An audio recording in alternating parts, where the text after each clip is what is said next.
Bienvenue, aujourd'hui je vais vous parler des œufs.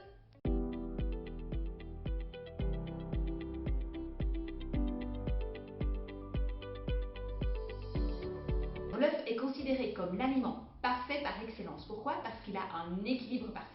Ce qu'il faut savoir, c'est que donc dans l'œuf, il va y avoir le blanc et le jaune. Alors je vais un petit peu vous expliquer ce qu'il y a dans l'un et dans l'autre. Alors dans le blanc, il y a déjà 90% d'eau et il y a également la moitié des protéines de l'œuf. Dans le jaune, vous allez avoir également la moitié des protéines, mais surtout toutes les graisses et toutes les vitamines. Et ce qu'il faut savoir, c'est qu'il y a 3/4 des calories se trouvent uniquement dans le jaune de l'œuf. En moyenne, on consomme 179 œufs par an. Et ce qu'il faut savoir, c'est qu'il y a aussi donc, des œufs blancs et des œufs bruns. Alors, quelle est la différence?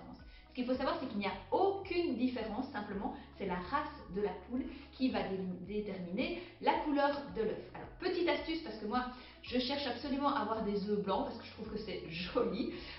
Et ce qu'il faut savoir, c'est qu'en fait, sur le bec de la poule, il y a des petites taches. Donc, si sur le bec de la poule, il y a une petite tache brune, c'est qu'elle va pondre des œufs bruns. Et sur la poule, s'il y a une petite tache blanche, c'est qu'elle va pondre des œufs blancs.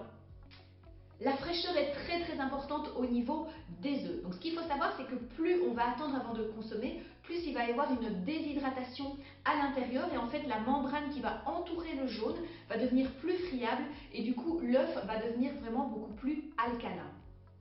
Au niveau des cuissons, alors il y a plusieurs manières de cuire l'œuf et en fait en fonction de comment on va le cuire, son aspect va être différent. Donc tout d'abord, il n'y a pas de cuisson, donc là on reste vraiment dans un œuf bien liquide. Pourquoi? Parce que en fait les chaînes de protéines vont être tout emmêlées et donc on va garder l'aspect liquide de l'œuf. Ensuite, il y a la possibilité de le cuire au plat lorsqu'on va le casser. Donc ce qu'il faut savoir à ce moment-là, c'est que les chaînes de protéines qui se trouvent dans l'œuf, elles vont se délier, se détacher et c'est ça qui va rendre la couleur opaque du jaune et du blanc. Troisième chose aussi, on peut faire des émulsions. Donc là, on va mélanger l'œuf et en fait, ce qui va se passer, c'est que l'air va se prendre dans les fameuses chaînes de protéines et ça va créer cette petite mousse. Et la dernière manière de le cuisiner, c'est tout ce qui est pâtisserie, les quiches, etc. Donc là, qu'est-ce qui va se passer? C'est qu'en fait, l'air va être, avec la chaleur, prisonnier de ces chaînes de protéines et c'est ça qui va pouvoir donner cette matière et cette texture à l'œuf qui est cuit.